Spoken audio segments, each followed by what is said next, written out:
You may have heard the term inbound closer thrown around a lot on the internet, but what does that mean? What is an inbound closer? Stick around.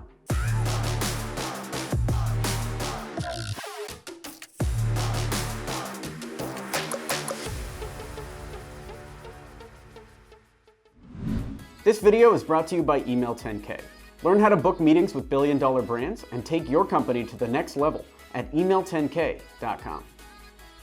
So to define an inbound closer, we're going to first have to define what an inbound lead is. An inbound lead is somebody that comes to your website. Let's say you're running a services business like an agency, web design or web development or social media, whatever, or you're running a software as a service company. An inbound lead is someone that comes to your website and is interested in buying your service. Maybe they fill out the contact form or they sign up for free trial, whatever. That's an inbound lead.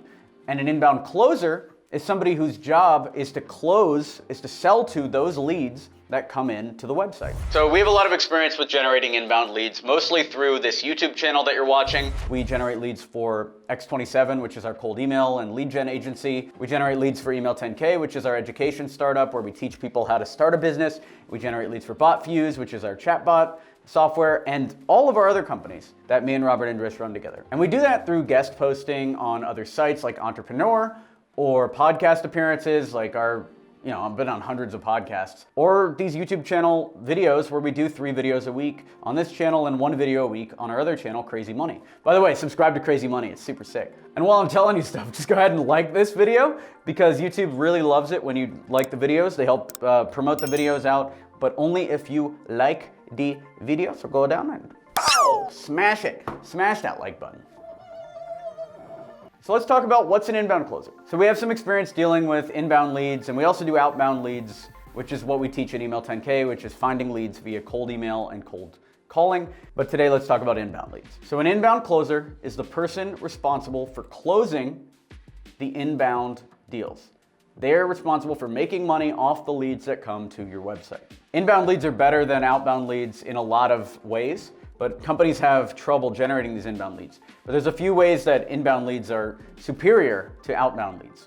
The first is their knowledge. So if an inbound lead comes to your site and fills out your form, the chances that they've done research on your business, maybe looked at your blog content, and maybe even know your pricing and the package they want, the odds that that is happening are very high compared to an outbound lead that won't know anything about your business. So they're easier to sell to, they're more knowledgeable, the close rate's higher, they're better in almost every way. The only thing better than an inbound lead for close rate is a direct referral, which is one of your past customers or current customers recommending another person buy from you. That's one of the only leads that is going to be superior to an inbound lead in terms of speed to close and how easy they are to actually make money from. And it also changes the dynamic of the encounter. So if you're used to cold calling or cold emailing, you might know that in the first 15-20 minutes, you really have to push and sell yourself in order to get a good rapport built with the contact, with the lead that you're talking to. But with an inbound lead, if they've watched the videos, like I know when people come to X27 and they've watched these videos, the team has such an easy time selling them because they don't have to explain who we are, they don't have to explain the background of how we've sent millions of cold emails, generated hundreds of millions of dollars in sales for our customers. They don't have to explain any of that because the client already knows it. So the dynamic of the conversation changes. With an inbound lead, they already see you as an expert, so it's much easier to get through to them. So that changes a lot.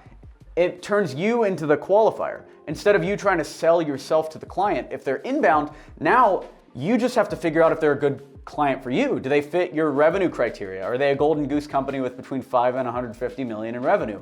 Or whatever your criteria is, do they match that? Or not. And if they don't, then you choose not to work with them. You choose, not them, because they're coming inbound. You're not chasing after them. And that actually comes down to the main responsibility of the inbound closer. The main responsibility is to check if the people that they're talking to are qualified to work with the business. Because like we said before, if they're inbound, they already or at least know something about your business and want to work with you. So now it comes down to that inbound closer to make sure that they're only closing clients that your team can deliver on, that want to pay the right price and aren't going to be nightmare clients. A good inbound closer is also good at guiding the inbound client to the right services. For instance, like I talked about, we have a suite of companies. So we have the Done For You service at X27, which also includes a bunch of stuff. Like we do cold email, but we also do SEO and pay-per-click, and we redesign websites. Like there's a ton that we can do. So when an inbound client comes to us and they have an issue, let's say they're having trouble generating leads or they want more sales, it's up to the inbound closer to figure out how to best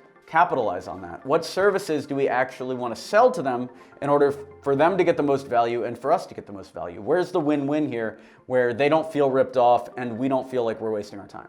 Another good thing that inbound closers do is upsell. So for instance, an inbound client might come to X27 and just want cold email, but by the time they're done with the sales call, they've bought cold email, but they also would get value from a new website, or they also might get value from a pay-per-click campaign.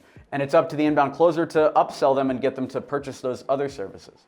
It's also up to the inbound closer to follow up with the leads once they come in. So it's not just selling them on one call, but the inbound closer is following the entire process. You've got call 1 booked, maybe you're doing a proposal, then call 2, then a contract negotiation, then a sale, or all of the other follow-ups in between, the touch points, you're reaching out to them every week or every month until you get a yes or no. That's everything that the inbound closer does. Everything necessary to get the money in the bank from inbound leads. And by the way, if there aren't enough leads coming in, then you can follow some of the other strategies that we talk about on this channel to generate more leads. Specifically, if you're selling to other businesses, my favorite channel and the most effective one is cold email, which is exactly what we talk about in our course, Email 10K, and how to grow your business using the most profitable channel we found, cold email. This video is brought to you by Email 10K. So you don't have a business idea, huh? Do you want to know what the best business to start is, regardless of market conditions? Check out the free presentation at email10k.com. We have over 200 students that are crushing it using this business strategy, even during this time. So check that out, email10k.com. Thanks for watching the video. Be sure to smash that like button to encourage this type of content on YouTube. Subscribe for more videos like this, and I'll talk to you soon. Thanks for watching. I'm Alex Berman.